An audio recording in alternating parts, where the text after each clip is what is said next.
Welcome to Burn the Ship. This is the podcast where we connect entrepreneurs or professionals that can help you go all in on your business. We talk to people that have walked the walk, talked the talk, been through all the things that we experience as small business owners, and come out the other side willing to share those experiences with us so that we can be better entrepreneurs. So, thank you very much, Ken, for your time on the podcast. Anyone that sets apart some time to spend with me, to spend with the people that are listening in the audience, it means a lot to us. So, why don't you go ahead and introduce yourself and tell us a little bit about your business? Sure.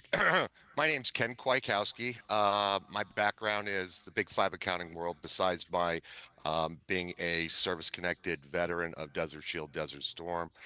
Um, I came up with an idea and to solve my own problem. And that's how the whole invention and patenting of my product, which is rebranded now, it's Sprinkler Guard by Grass Holes, not only protects your sprinkler heads, keeps your sprinkler heads aligned, and it helps prevent the grass from growing over it. And in addition, in my patents, I put perforations on the bottom of the disc, so if it's near your driveway or sidewalk, you score them off and snap it. I mean, there's over 1,000 different configurations. I found a lot of in new home constructions, they're putting irrigation systems and they're putting sprinkler heads near the driveway or sidewalk. So it's really important that you're able to modify these and customize them to your needs. So, locally made in Bradenton, Florida, and proud of that. My company is designated and certified by the SBA as a service disabled veteran owned business, small business, as well as recognized by the state of Florida. My product locally made, and we use a natural ABS with a UV deterrent. And I'm actually coming up with a new product. It'll be finished. It was hope should have been finished last month. Covers for the grass holes. So when people north of the Mason-Dixon line drain their sprinkler systems, like we do with our lake houses in the mountains, that they put these covers on to protect it from the snow and the ice and so forth and so on. So tell me this. I think everyone can relate to that aha moment product wise. Like, oh, what if we had this? Everybody goes through that inventor phase at some point of their day where they identify some product that could change their life. How does that turn into, as far as you have gone down this road? Like, what do you go do first to figure out, is this a real viable thing that I can turn into a business? I'm telling you, you got to execute. I mean, we could have a million ideas. You could have a marketing plan on paper that you spent 10,000. If you don't execute, you'll never know. So what you do, you come up with your idea, start making prototypes. I started making prototypes out of paper and cardboard. Then I got some PVC material, a lot of crazy glue, spray paint, and now you want to research. Is this product viable for patenting, whether it's a utility patent or design patent or both? I have both. And you could go research the USPTO office and say, okay, I'm looking for this. Now, it's very hard to navigate sometimes and find that specific, whether that's patentable or not, your idea. I did hire a patent attorney who I know locally, but they're a nationwide firm, and had spent a few $100s and had them double check my research. There's nothing worse than building a product that's already patented, then you wind up getting sued and then have to give them royalties. Yeah, for sure. So what was that? So once you've done your patent research and you had some good understanding of your product, how do you begin that manufacturing relationship? How do you go to market? What was the initial strategy for yourself? So the key is when you're finding how would I put it, a name for your corporation or company, you want to go out and make sure you get a matching URL. That is the key. In Florida, we use Sunbiz, so you can go research names. Then you go out on GoDaddy. What is this name available? You want to buy the .com, the .net, whatever you could buy. Um, that is your first starting point when you set up the corporation and get that URL, secure that down, and you go from there. Making those prototypes is key. You really need a working prototype of some sort, and then finding who can build this prototype for me. So I went to a few local manufacturers because as a veteran, I couldn't send this to China. Right. I'd have nightmares. But the key is too, If I sent it to China based on the CAD drawings and they build the mold, I would have never had the product I have today, because there were changes we had to make with the mold in order to make them stackable so they fit in the box.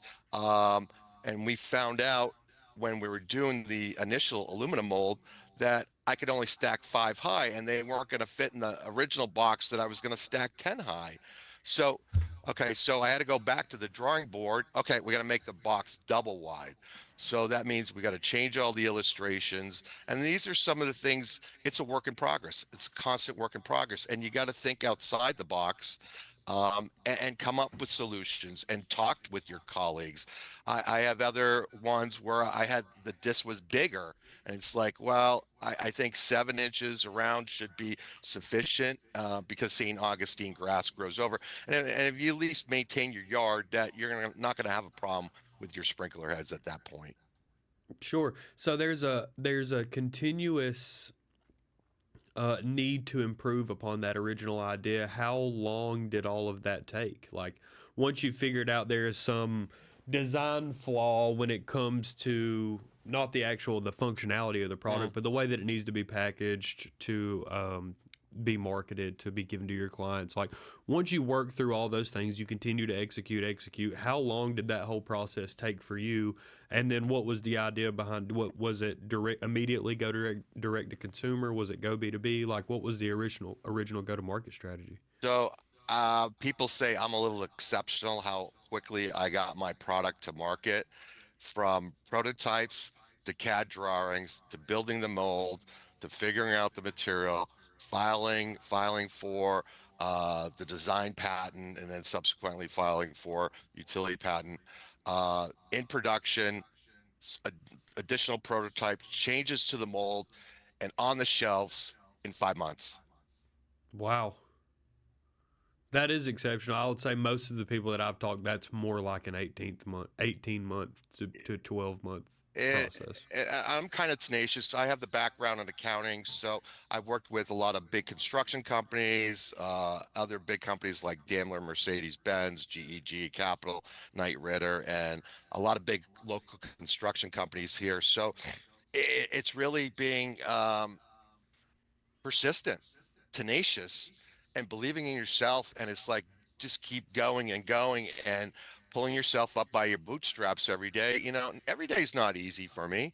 I got the PTSD, and some days I got to pull myself up by my bootstraps. No matter, hey, I just got $100,000 order. Oh, that's great. And it's like, okay, I'm not having the great day, but you keep moving through it. So that's where I'm at. Sure. So once you decided to get your market, or your product was where it needed to be and you went to market, what was your original traction? My original attraction was I had a banker colleague who was overseeing some Ace Hardware, guy who owned 20 franchises at Ace Hardware. So he allowed me to go into 3 of his stores, setting up the website, setting up the shopping cart, making sure all that worked. Now, okay, now how do we ship these? I had a warehouse in my where my pool table is, and I'm packaging these things up and shipping them. Okay, let's find other people to ship these for me. So I got involved with Amazon in October. They first went on for sale in May. And in October, that's when I started work with Amazon, getting that set up and having a few people assist me with that. And I did the branding on my own, so nobody could really take away the Grasshole name and the product and the patents. I also went with this other company, My Store, which is kind of phasing out. Originally, they wanted to compete with Amazon. The owner kind of went with a different direction. I'll leave him nameless. But and from there, I was going to trade shows, meeting different people. I really wanted to scale the B2B, and I was always open to, an exclusive licensing agreement. If somebody wanted to license my patent or white labeling my product, I was good with that as well. So I'm constantly going, knocking, scaling the B2B. I just got into a school district in California, so that opens up. There's 1,000 school districts, so we're working on that. But the problem is, you can't just send emails. You really need to pick up the phone and talk to these people and find out who's who and what spam filters and everything. You know, I get bombarded by emails, people trying to solicit me day in and day out. But you got to do old school. You got to pick up the phone, call those people, talk to them. Okay, this is negotiate a price with them, and you go from there. Sure. So what's been kind of your superpower through this whole process is it seems like you've kind of hung your hat on that ability to just continue pushing forward and moving and making things happen and not letting, the same list of things to do persist from day to day, but in your own words, what's kind of been the thing that's kept you moving forward? Well, support from my family, support from my colleagues that I'm able to bounce off ideas. My motto is God, family, country. Without God, I don't know where I'd be, and that is my strength, and it keeps me moving on a daily basis. I could swear like a Navy sailor on leave, but at the end of the day, it's all God. At this point, it's God's company. It's not mine, and this is how I work it. When I give, I just supported a cornhole tournament for SRQ vets, which benefits them, and I know I'll get it back tenfold. I don't even worry about that. So it's not only faith in God; it's faith that gives you faith in yourself and that confidence. Yes, you have a bad day. Tomorrow's another day. You don't wait till New Year's to celebrate. Oh, next year will be better. Every day is a new day. It's a whiteboard. It's clean. And you just got to be prepared to deal with those hurdles. And sometimes it's just those little things that break the camel's back and get your Achilles. And sometimes you just got to sit back and just say, let it go and keep the negative people away from you. I've had people betray me, fellow veterans with their manufacturing, and you got to forgive and forget and keep those negative people out of your life and keep the positive people around you. And it's more difficult in theory that sounds doable, but I think that what is difficult for sometimes for people in the business world is to realize that applies to every asset or every aspect of what you're doing on a day to day basis, right? Is that you have to keep people around you that are pushing you toward executing on your ideas and not laying up potential problems in the future that haven't reared their head yet, right? That all kind of permeates your way through what your process is on a day to day in your business world, right? Like if you don't have the people that are supporting you, that are encouraging you to go forward, then it's going to be much more difficult to make those actionable decisions on a day to day basis. I mean, I think a lot of business is about rhythm, and when you fall into the right rhythm and you get used to making those phone calls and you get used to the habits that really move your business forward, the chance of you being successful is much, much higher. What have you found difficult? Like, what surprised you at what was really able to hold up that process as you're going to market or going through that sales process of acquiring clients? Sometimes you're not always dealing with the people that you have the same values with. There are a lot of people that will take advantage of you as you start getting in sales. Well, I could do this for you, X, Y, and Z. Never pay for anything up front. And it's like building a house. You give them half the money up front, the other or a third up front to buy all the materials, a third when they're processing, then maybe you retain 10% till you are satisfied with that final product. Because if you don't have a leg to stand on. You can't, and and you got to look at the contracts and have faith in those people. But do your research on who you're manufacturing with, what their ratings are on Google and so forth. Um, at the end of the day, it is your choice. Confide in your colleagues. Whether you make a good choice or a bad choice, it's what you have to live with, and you learn by. And I look what Thomas Edison. His greatest successes were his failures, because he'll know. he knows he'll never do those again. And my son even said to me one time when he was younger, Dad, I learned from all your mistakes. That's positive feedback.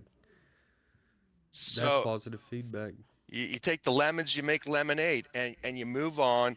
Don't worry about that. It's easier said than done. Yes, I struggle with it, and I struggle with some betrayals along the way, especially doing business with other veterans. That was the worst. That was et tu brute, and I mean, kill the Caesar, and it was just it blew my mind, and it gave me PTSD for a month, 2 months, and I had to work through it. And all my friends are saying, yeah, you can go back and sue them, blah, blah, blah. But Ken, you know what? Move on, move on, move on, because, forgive those who trespass against you and move on. That's the bottom line. And God will, with your faith, God will reward you.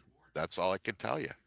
No, yeah, and you're not wrong. I mean, the persistence to keep moving forward is so vital, no matter what the speed that you're moving forward at. I think there's speed bumps in the road for everyone that tries to turn this inherited dream, or no, this aggregated dream into reality. There's going to be things that go not according to plan, or people that misrepresent themselves and their intentions. um the ability to hop back on the horse, I think, is what is so difficult about that, and it's difficult in every aspect of life. Like, if you can make it past those first couple of actionable steps and you see that traction, now at least you have some momentum downhill to carry you forward. There's still going to be things that try to stop you, and the faster that Hmm. you can move through those things, and the more precise that you can move those through those things, the easier it's going to be. So how can we, both myself, my company, and the people that are listening in the audience, how can we support you? How do we find you? Where do we go on the internet to buy something? I have multiple platforms that I sit on. Under Facebook, there's Grasshole Corporation, or Grasshole, or Angus McGrath, like my character. I'm on LinkedIn. There's Kenny K. Kwiatkowski, also Grasshole Corporation. I'm on X. I'm on YouTube. Enjoy my videos. My website is www.sprinkler-guard.com, or the Grasshole one, www.grassholesystem.com. If you need to buy bulk orders, contact me directly. There is a link on my website for additional information. I am also certified with SAMS. I have a cage number, so I'm able to sell to government agencies, which I'm working on. And I'm open to bulk orders. If somebody wants to bring me connections, I'm happy to give them a commission off the gross. Sure. Well, I've got two more things for you here. One is that you're talking to a bunch of people in the audience that they've had that here's this product that can change my life, maybe I should sell it to other people moment a little more vividly than your average person, because they're listening to this podcast, which to the extent tells us they're okay with taking some level of actionable steps to see this thing through. Describe this whole entrepreneurship journey for yourself and why other people that have that same bug should seek that process out. It's self-gratifying, but at the same time, you got to deal with the punches and the hurdles in the road. If you have a prototype, make sure you have an NDA and have them sign it by any manufacturer that is going to look at that product. You don't want them, if it's not patented yet, you don't want to share these ideas with them. I mean, you could have pending patent, but if it's not patented yet, you definitely want these people to sign an NDA and not turn around and send your idea to China. Then you see it on Amazon. It's like, oh crap, I didn't cover my butt on that one. That is the most important thing. I found that somebody had reverse engineer my product in China, selling it on Amazon, and I chased him down. I made him give me 10% of his sales, and he wired it to me, but he wouldn't tell me who the manufacturer was. But that's a communist country, and that's how they roll. So make sure you have your I's dotted, your T's crossed, and get that NDA. You can find them out there. They're out on the Google. You could find it, and I'm happy to share mine and forward it to you. You could reach out to me via my website. There's a link there, or ken@grassholesystem.com. I'm happy to help any entrepreneur and give you directions. But the key is, building the prototype and finding somebody to do the CAD drawings. But even with the CAD drawing guy, you want to make sure he has a signed NDA, that he's not taking your product somewhere else. Absolutely. I agree. I think that having your ducks in a row is important before you go and try to turn your vision into a reality. I mean, you need to go and check and do the research because it can cost you millions. It can really hurt your feelings if you don't. It really, I've seen Yes. it happen.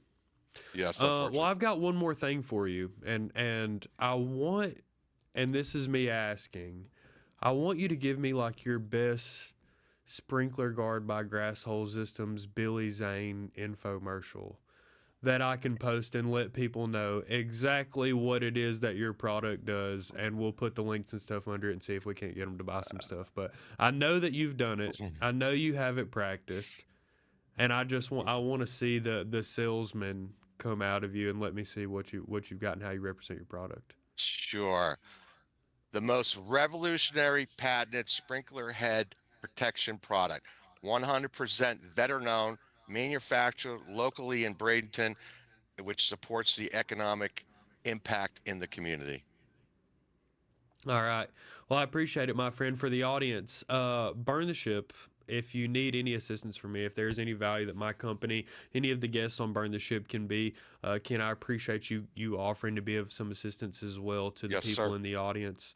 If there's anything that we can do for you guys to help you turn what you envision for your business, for your future, into something that you can control, something that you can see turn real, any questions that we can answer for you, please. We do this as something to benefit the entrepreneur community because the people with entrepreneur dreams that turn them into a reality help us literally achieve our goals every single day in our lives as well by being a part of that on the payment side. So, whether it's payments related or not, whether we have a play to make money there or whatever it is, we just want to be beneficial to you because the stronger that ecosystem grows, the stronger the economy grows, the more opportunities there are for us, and the more value that we can give back to you guys. So, Ken, thank you very much. I look forward to putting this podcast out. And if there's anything that you need in the meantime, please lean on me, okay?